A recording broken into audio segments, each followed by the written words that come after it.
Essa semana nós tivemos as decisões de política monetária na tão falada super quarta-feira, onde nós tivemos queda de taxa de juros pelo Banco Central Americano, Federal Reserve, e alta de taxa de juros aqui no Brasil, a nossa taxa Selic, que saiu de 10,5% para 10,75%. Nós vamos entender um pouco desse cenário, sobretudo de como que o mercado vinha repercutindo antes, inclusive, da decisão de taxa Selic. Eu vou compartilhar com vocês alguns comentários de algumas que são as principais gestoras de recursos do mercado brasileiro, que é a Quineia, a Verde, e depois nós vamos olhar juntos algumas partes do comunicado do Banco Central brasileiro sobre essa última decisão da quarta-feira.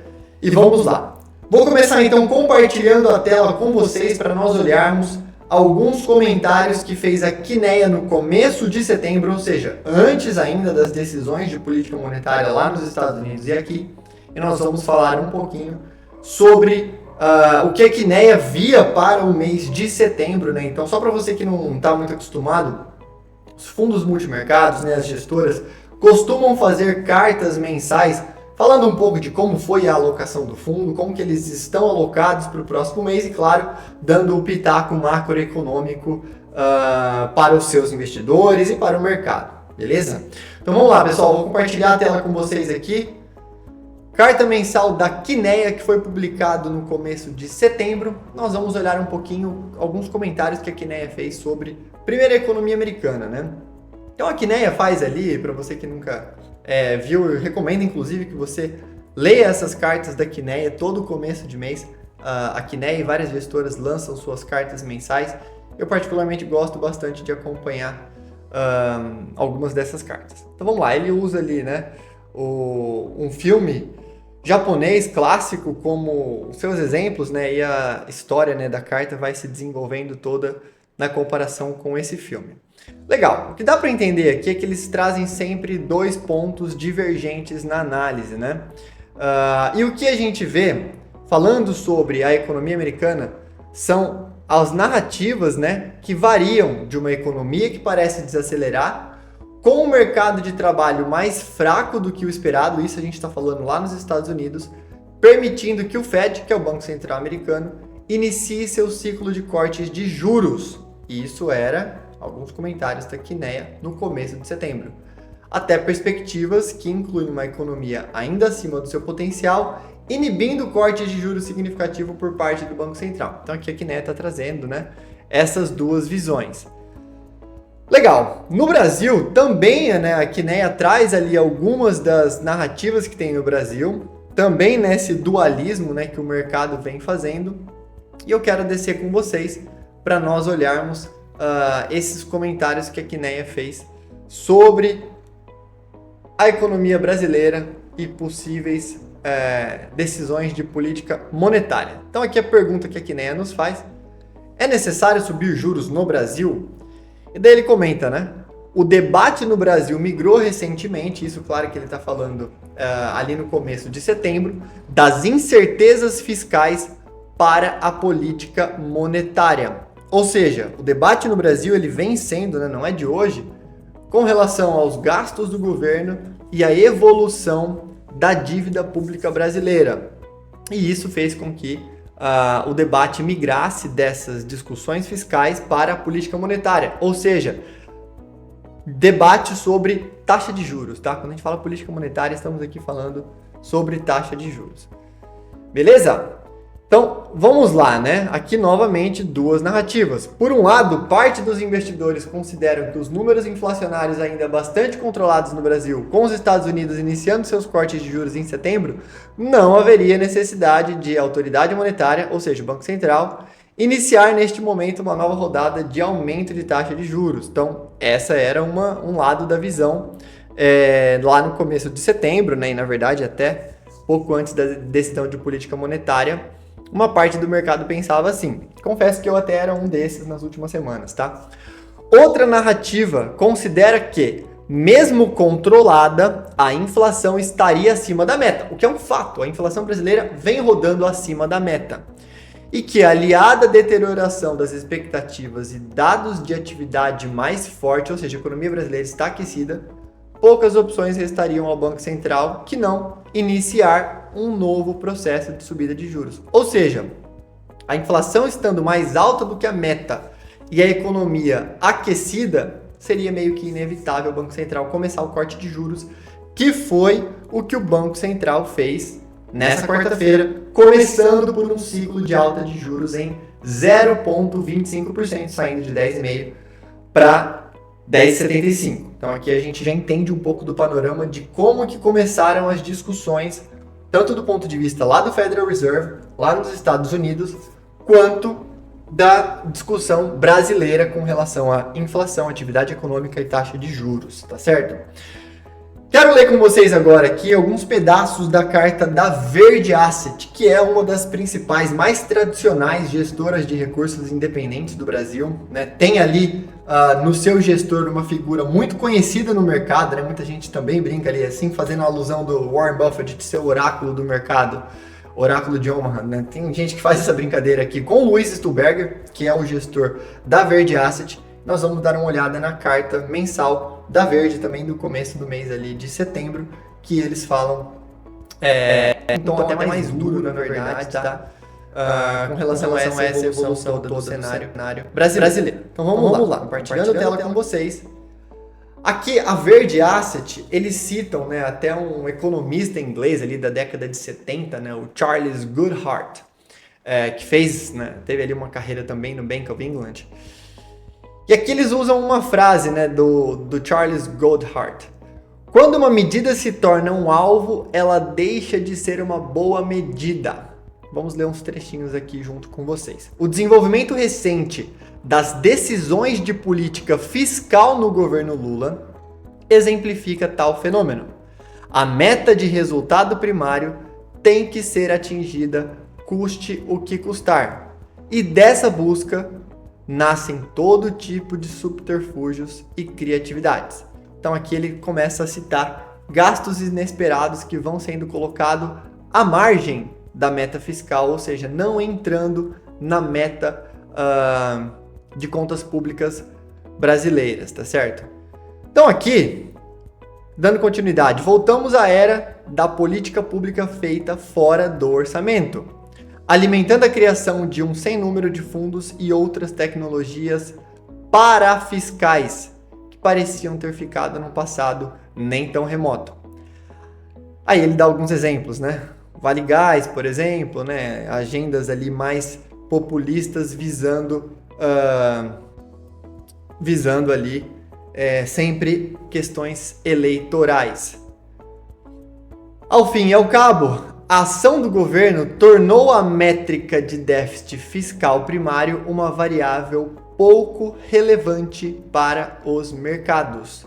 A preocupação crescente com o nível e a trajetória da dívida pública brasileira nos parece a consequência inevitável. Então aqui o que ele está dizendo, né? Se a gente puder traduzir um pouco aqui do que a Carta da Verde está dizendo, é o seguinte: como o objetivo é alcançar uma meta fiscal e você precisa alcançar essa meta a todo custo, e você começa a criar ali cenários paralelos para tirar desse número, ou seja, dar uma maquiada nos números de meta fiscal, ela deixa de ser importante, né? Que é exatamente aquela aspas que eu mostrei para você. E daí o mercado vai começar a olhar muito mais a trajetória da evolução da dívida pública do que exatamente a meta de superávit, vamos dizer assim, né? Que em algum momento deveria acontecer a meta fiscal, ou seja, vamos começar a olhar mais a dívida de verdade, né? Quanto que é a dívida pública brasileira do que a meta em si, porque se vai criando subterfúgios paralelos, ela deixa de ser crível. Lembre dessa palavrinha, tá bom? Por que lembre dessa palavrinha? Agora eu quero compartilhar com vocês o comunicado da decisão do Copom. Ontem, eu tô gravando esse vídeo na quinta-feira à noite, então nós vamos ver juntos aqui um pouco do comunicado do Copom, né, o Comitê de Política Monetária do Banco Central, falando sobre ali os motivos que levaram a essa subida de 0,25% na taxa de juros. Então vamos lá. Alguns pontos importantes, né? Então vamos começar aqui. Segundo parágrafo, o comunicado ele geralmente é pequeno, tá, gente? Aí depois a ata que acaba sendo maior. Mas vamos lá. Em relação ao cenário doméstico, o conjunto de indicadores de atividade econômica e do mercado de trabalho tem apresentado dinamismo maior do que o esperado, ou seja, atividade econômica mais aquecida e o mercado de trabalho também, ou seja, mais próximo ali do que teria ali de pleno emprego dentro das métricas brasileiras. O que levou a uma reavaliação do hiato para o campo positivo, ou seja, uma demanda maior do que a oferta na economia. A inflação medida pelo IPCA cheio, assim como medidas de inflação subjacente, se situam acima da meta para a inflação nas divulgações mais recentes. Então aqui está usando, dados de atividade econômica, mercado de trabalho e de inflação para reforçar a questão da inflação estar mais alta do que a meta. Aí aqui outros pontos, eu não vou passar pelo parágrafo inteiro, mas vamos lá. O comitê avalia que há uma assimetria altista em seu balanço de riscos para os cenários prospectivos para a inflação. Entre os riscos de alta para o cenário inflacionário e as expectativas de inflação destacam-se. Aqui eu quero vir para o último, tá? Ou seja, vamos lá. O penúltimo. Uma conjunção de políticas econômicas externa e interna que tenham impacto inflacionário, por exemplo, por meio de uma taxa de câmbio persistentemente mais depreciada. Leia-se, $1 mais alto. Então aqui o Banco Central, o Comitê de Política Monetária, ele está claramente falando sobre o câmbio e aqui a gente pode entender que como ele também fala no começo, que eles estão avaliando o que o Federal Reserve está fazendo na taxa de juros. Lá o Banco Central reduziu taxa e a gente aqui no Banco Central brasileiro subiu. Isso tende a ser positivo para o câmbio, tanto que no dia seguinte, na quinta-feira, após a decisão de política monetária, o dólar caiu aqui no Brasil. Por quê? Você tem um diferencial de juros. Taxa de juros mais alta no Brasil com taxa de juros mais baixa nos Estados Unidos, você tem um diferencial, ou seja, eu vou ganhar mais juros indo para o Brasil do que ficando no dólar. Então isso pode ser positivo para o real brasileiro. Então, de maneira indireta, eles colocam aqui no comunicado que esse é um fator de observação, que é relevante para a política monetária, ou seja, a política de juros. Legal. Aqui a gente tem, para finalizar, um outro ponto importantíssimo que tem tudo a ver com as cartas que nós lemos ali, os pedaços das cartas que nós acabamos de ler.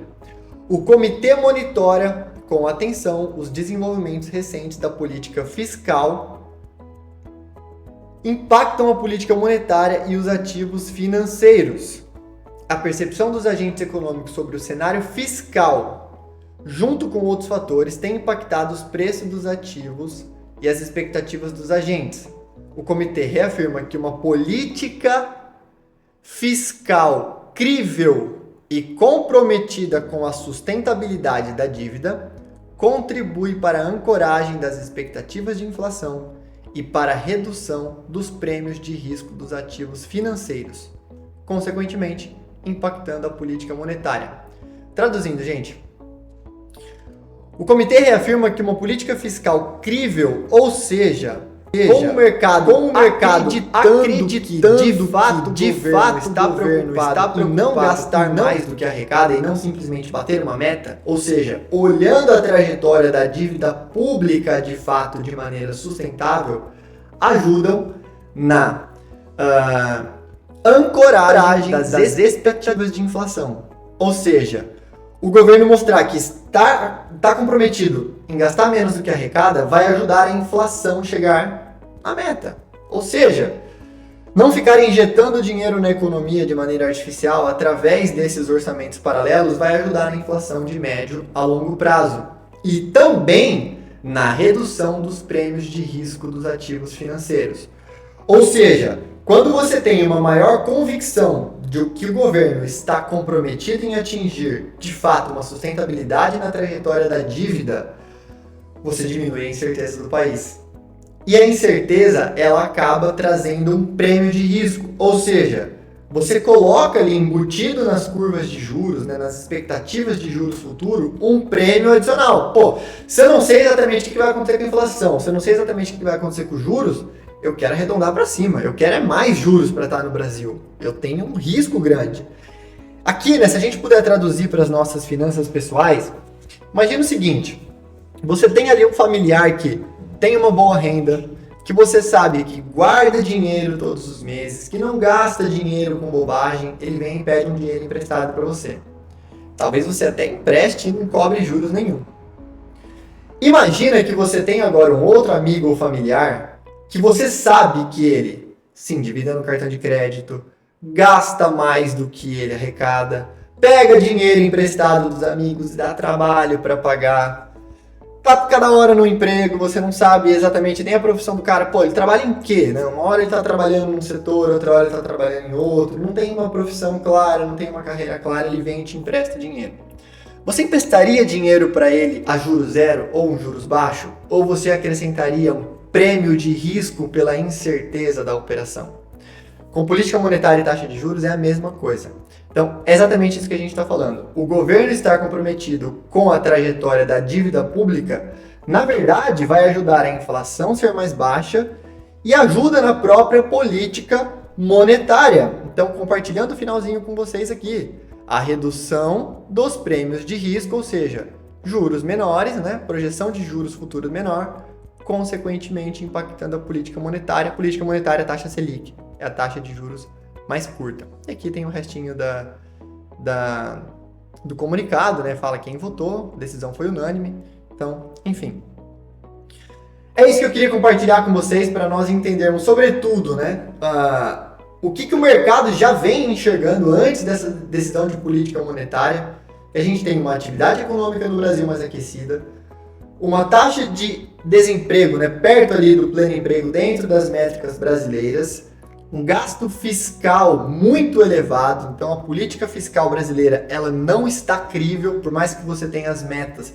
O mercado começa a desconfiar, né, cada vez mais e entender que a trajetória da dívida pública como um todo ela é problemática e isso acaba aumentando prêmio de risco e a política monetária do Banco Central acaba precisando ser mais contracionista, ou seja, mais restritiva, com uma taxa de juros mais alta. Eu espero que eu tenha ajudado você a entender todos esses movimentos. Quis compartilhar materiais aqui originais com vocês. Sugiro, né, para quem gosta ali de acompanhar o mercado financeiro, a ler cartas dos gestores, ajuda bastante a entender. Tudo isso aqui é público, então você consegue acessar no próprio site da Quineia, da Verde, e obviamente no site do Banco Central você consegue acompanhar também ali os comunicados do Copom. Espero que isso tenha ajudado você a entender um pouco mais desse movimento de taxas de juros, tanto lá nos Estados Unidos, mas principalmente esse movimento de alta da Selic que pode ter surpreendido muita gente, mas o mercado já vinha debatendo ele há algum tempo. Eu sou Lucas Dyer, sócio e consultor da Trax Investimentos. Segue aqui as redes sociais, segue também o meu canal e, obviamente, deixa o seu like para você ter mais conteúdos como esse. Valeu, pessoal, forte abraço e um ótimo final de semana. Bons investimentos para vocês.